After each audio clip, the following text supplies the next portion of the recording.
네, 계속해서 이번 주 남은 시장 변수 짚어보고 투자 대응 전략까지 알아보도록 하겠습니다. 오늘은 최현기 KF투자증권 투자전략팀장 전화 연결되어 있습니다. 안녕하십니까?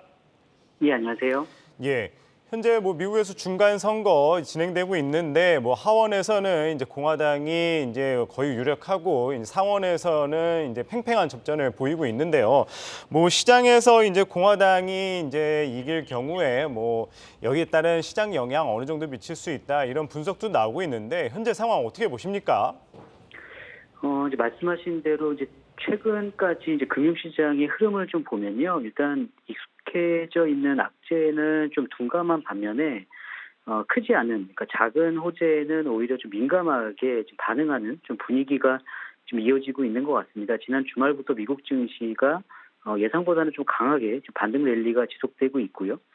국내 증시 역시 60일 이평선을 좀 돌파를 한 이후에 오늘도 이제 120일 이평선까지 도달하면서 지금 어떤 상단을 계속 좀 높여가고 있는 상황인데요. 지금 말씀하신 대로 지금 미국 중간 선거 결과에 대한 그 기대감 자체가 지금 증시의 어떤 상승 모멘텀으로 좀 작용하고 있는 것 같습니다.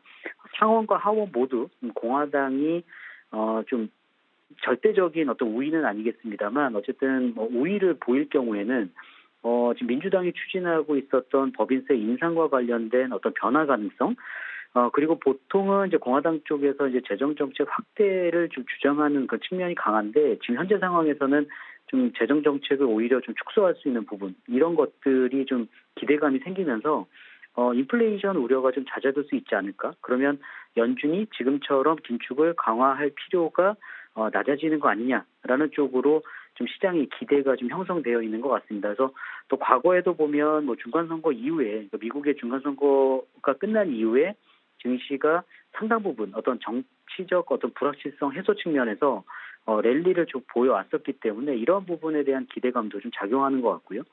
그래서 일단은 결과는 지켜봐야겠습니다만 어쨌든 시장에서는 정책 불확실성 해소, 그리고 어떤 지금의 어떤 그 정책 자체가 큰 틀에서는 변화가 크지 않는다 하더라도 어떤 시장에서 좀 기대하는 바, 그러니까 인플레이션이 조금 떨어질 수 있는 어떤 그런 부분들에 좀 기대를 하고 있기 때문에 좀 지금과 같은 흐름이 조금 더 연장될 가능성이 좀 높지 않을까라고 보고 있습니다.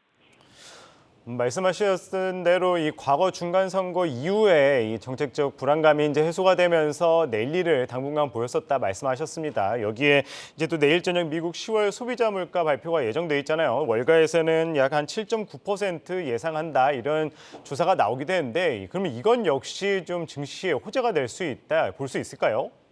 일단은 예상치에 부합하거나 혹은 미국 소비자 물가가 예상치를 하회하게 되면 일단 시장에서는 좀 긍정적으로 해석할 여지가 있어 보이고요. 지금 컨센서스 같은 경우도 2주 전만 하더라도 8.1 정도에 형성되어 있었는데 지금 7.9까지 헤드라인 물가 상승률이 좀 예상치가 떨어져 있고요. 핵심 물가 역시 지난 9월 달에 6.6보다는 소폭 낮아진 6.5%로 예상하고 있기 때문에 쇼크만 발생되지 않는다면 일단은 시장에는 충분히 안도감을 줄 수 있을 것 같다라고 보고 있습니다.